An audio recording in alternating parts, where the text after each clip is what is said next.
Week's main news. Commemoration of journalists on National Press Day. Media Rights Institute unveils report on freedom of expression situation. Azerbaijan Popular Front Party activist Shahin Hasanli sentenced to 2 years in prison. News activist lawsuit against prosecutors of Snapchat. Public chamber unhappy with station with party coverage. Documentary on freedom and security of journalists presented.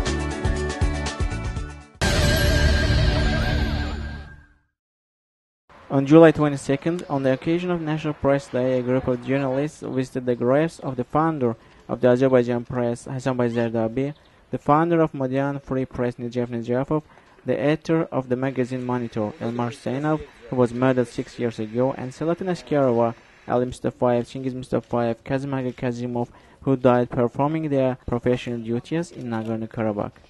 During the commemoration, RFS director Emin Hüseyinov said that the media freedom in Azerbaijan is being strangled and journalists face violence. The government took control of media. Independent and pro-opposition journalists are facing pressures. Murderers of the Monitor magazine editor-in-chief Elmar Hüseyinov, murdered on March 2, 2005, have not yet been brought from Georgia.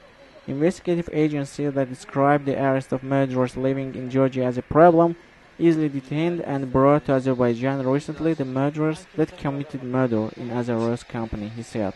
The participants also noted the important enlightenment role of the prominent representatives of the Azerbaijan intellectuals such as Hasanbay Zardabi and Nejef Nejafov. Hasanbay Zardabi was the hero of conscience of Azerbaijan people, but Nejef Nejafov was a symbol of justice of modern Azerbaijan journalism, said the director of Tron News Agency Mehman Aliyev.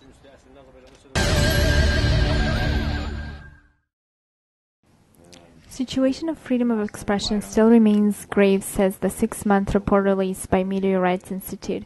Unfortunately, the day of the national press, 22nd of July, is not felt in the country, said the Institute Director Rashid Hajali during a press conference today. He said that there should be freedom of expression in the country to fill the existence of national press. According to the monitorings of the Media Institute held within the past years, the situation regarding the legal situation of professional activity of journalists and freedom of expression.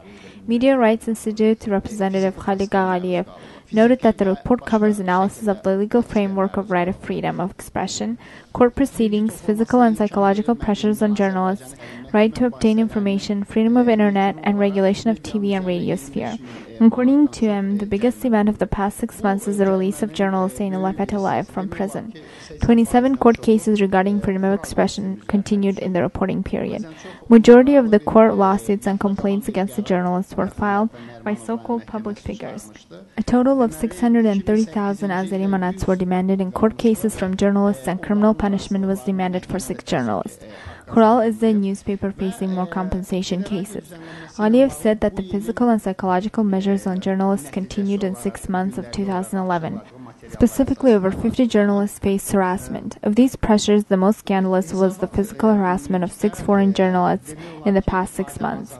Journalists face pressures while getting information during mass protests and open meetings.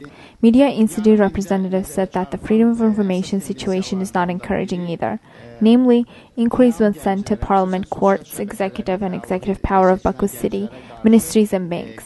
Only 56 out of 147 inquiries were responded to. Internet speed and service quality is low in these regions. The government continued to put restrictions on internet as well. The people's main tool of access for information is through TV and radio, which is not able to meet this demand. Specifically, the National TV and Radio Council committed legal violations during the competition for empty frequencies. The report also reflects recommendations on improvement of freedom of expression situation. They include implementation of awareness-raising measures, improvement of legislation, ensuring of transparent procedures.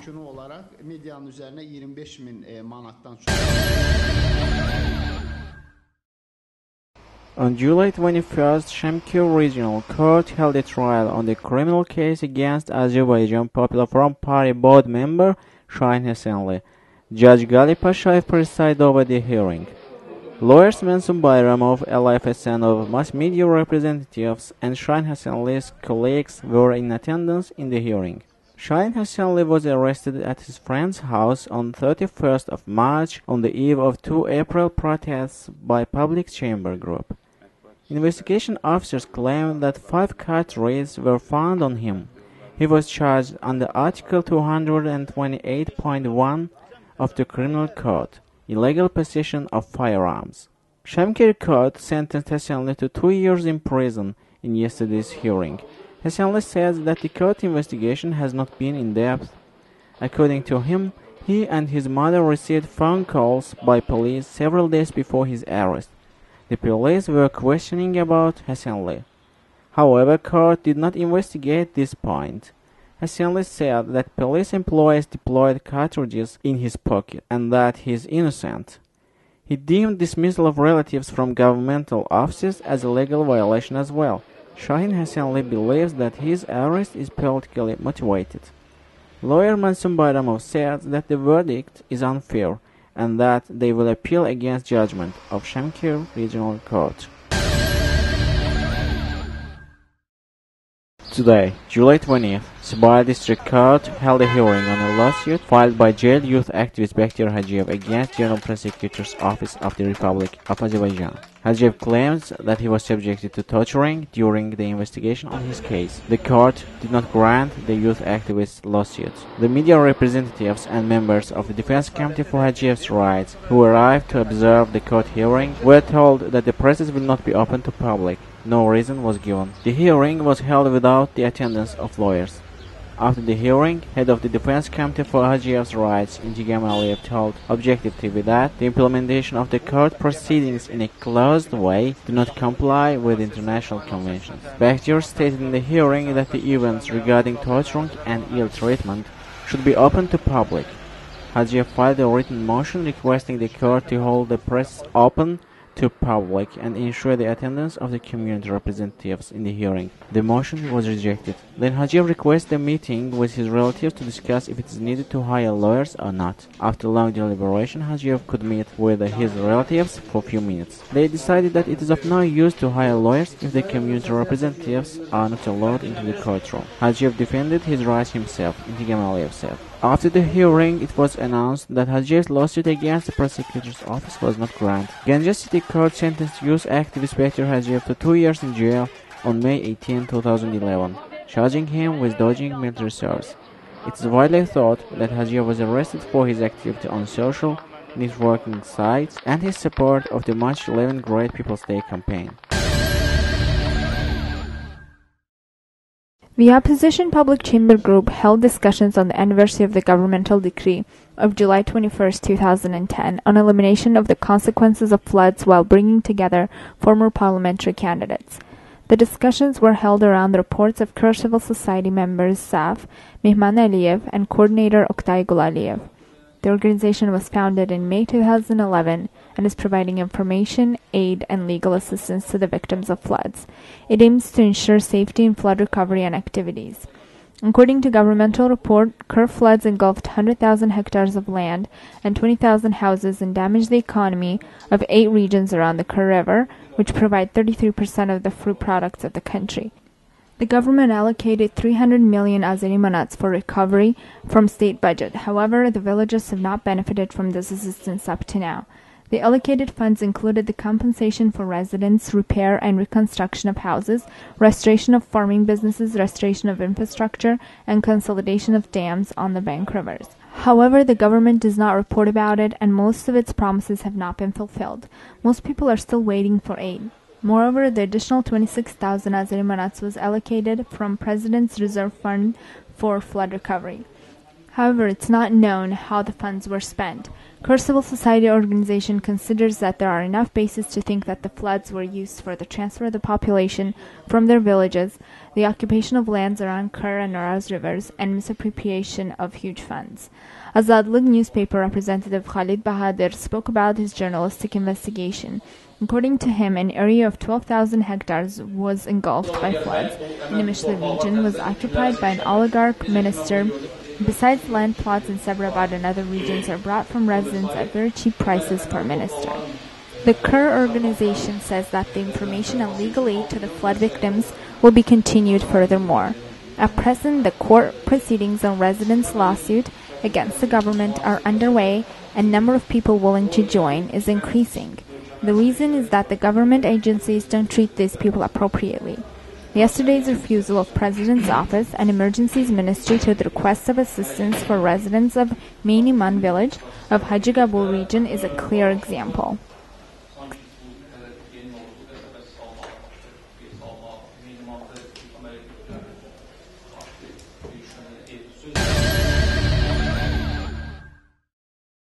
Public Association Promotion of Journalism presented on Wednesday its half-hour documentary Flight 073 on the problem of freedom and security of journalists in Azerbaijan. Acute problem of journalism has been presented in the film through the protagonist and novice reporter of the opposition newspaper Azadlıq, Aqil Khalil, who from the very outset faced an unprecedented violence on the part of authorities and was saved only thanks to the support of colleagues and foreign diplomats. He was almost snatched from the hands of the National Security Ministry and was taken to France by a life-saving flight N073. But even in France, he still remembers terrible things that happened to him in Azerbaijan and lives with a hope to return sometime to a democratic country called Azerbaijan. Aqil's case is no exception in Azerbaijan. Several journalists were killed, wounded, and dozens served their terms in prison on various trumped-up crimes. In this film, Khalil's story echoes the story of other experienced journalists.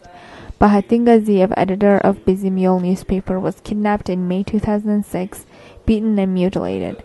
Ganimed Zahidov, editor of Azadlıq newspaper, was repeatedly beaten and finally arrested for alleged hooligan act. But they do not consider themselves heroes. We're just doing our duty, and heroes are soldiers and officers who sit in the trenches on the front lines, said Gaziev. But the author of the film, Arzu Hajiyeva, believes that they are heroes, and every journalist can see part of themselves in them. The film is both pessimistic and optimistic at the same time, because it tells tragic moments of modern national press, and at the same time it radiates energy to fight, which helps free Azerbaijani journalists to fight. The author of the film noted that the destiny of the national democratic journalism is to satisfy not only the interests of the readers, but also to fight for a just and free society. The film was screened thanks to the support of Marshall Foundation and the promotion of the French Embassy, where a young Azerbaijani journalist who has been given temporary shelter in the Reporters Without Borders building on a quiet street in Paris, and who dreams of returning home to realize the ideals of liberty, equality, and fraternity.